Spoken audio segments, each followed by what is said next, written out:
Hi again. Today we're talking about the often overlooked Division 1. This is a table of contents from one of my projects showing some typical sections that you could start the project with. The green ones here are lead related, and I've highlighted a few I want to bring to your attention. 011000 summary. Summary tells the contractor what's included in the scope of work. The next one highlighted, the submittal procedures, tells them things like submittals need to be submitted electronically, who they're going to submit them to, that they need to be stamped, how many days the architect engineer has to review them, that sort of thing.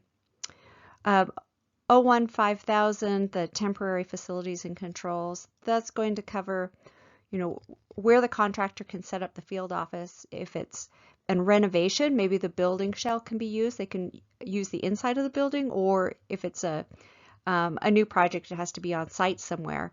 It outlines temporary barriers, temporary partitions, and traffic barriers, that kind of thing.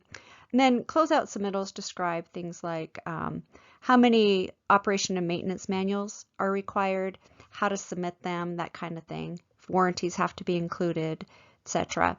Obviously there's more here, but I'm just trying to hit the high points. Now let's look at part 1 of a specification. A summary, which essentially states what's included in the section, similar to what summary, what's included in the project on the Division 1. Submittals indicates what type of submittals the design team wants to receive from the contractor. And delivery, storage, and handling, which would be special requirements for this particular product. Another way to look at the distinction between Division 1 and Part 1 is Division 1 spells out the how, and Part 1 in each section spells out the what. So how to submit a sample versus what type of sample needs to be submitted.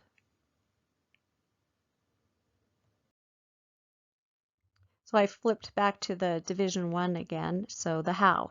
There's the substitution procedures. The 013200 tells us how to manage project meetings.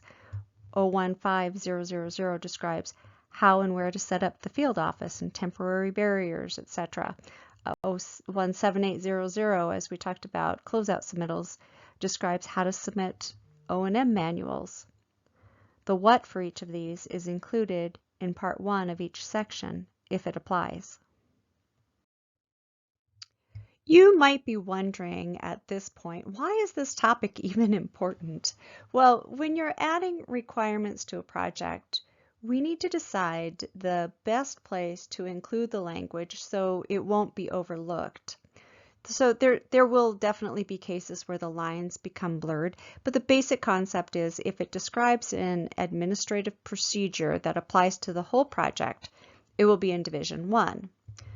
The what for individual materials will be found in Part 1 of that materials section. Drop me a note if you would like to find time to review this together. Head back to my website at specseducation.online for more presentations. I'm available for one-on-one coaching and in-house workshops too. I look forward to continuing this conversation with you about specs.